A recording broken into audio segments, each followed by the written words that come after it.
Hello and welcome to Ray's Collectibles. Today we'll be taking a look at the Day Out with Thomas 2025 80th Anniversary Trackmaster 3 Thomas.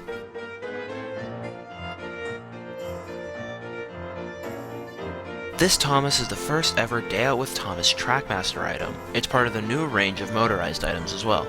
The back has a bunch of legal mumbo-jumbo to the right, and a nice big picture of the item to the left. Now, let's get this thing out of the packaging.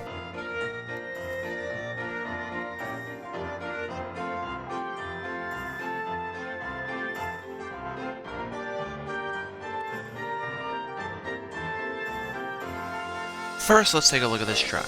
It's brown, got frosting detailings on it, and a relatively accurate CGI face. The buffers aren't painted, and the plastic is very easy to warp. Ugh. The axles are also plastic, and the wheels are blue for some reason.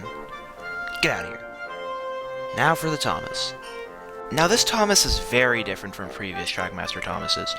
Due to having reused parts from the All Engines Go chassis, it is now much taller than the average. But due to its height, it's also more accurate to the actual show. But it is still a Mattel item. They're cutting corners wherever they can, the wood still isn't painted, and the window decals are just stickers. We've gotten to a point in Thomas & Friends merchandise where either everything should be a sticker or everything should be printed. None of that half-half bullshit. They're also still missing a bunch of other details. The buffers aren't painted, and same with the footplate. I will say though, that face is pretty good. It's very, very CGI Thomas, aside from those weirdly close eyebrows. Thomas's right side has the Day Out with Thomas logo along with banners that say birthday and some confetti.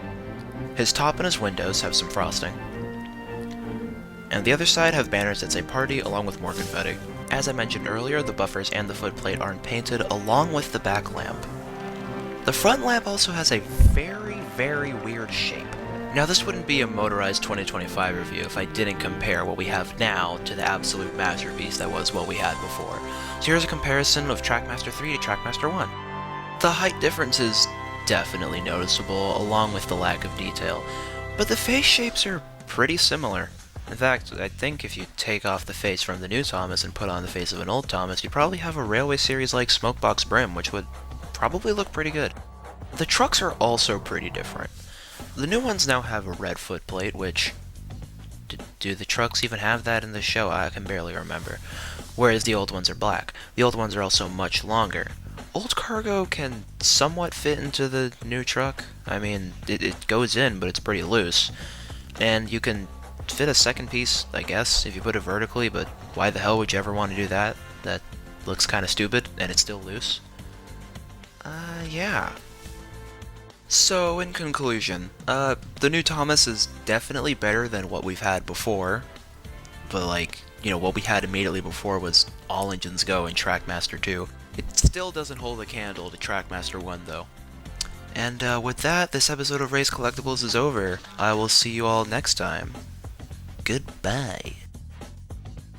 Thanks for tuning in to this episode of Ray's Collectibles. Next time we'll look at something else.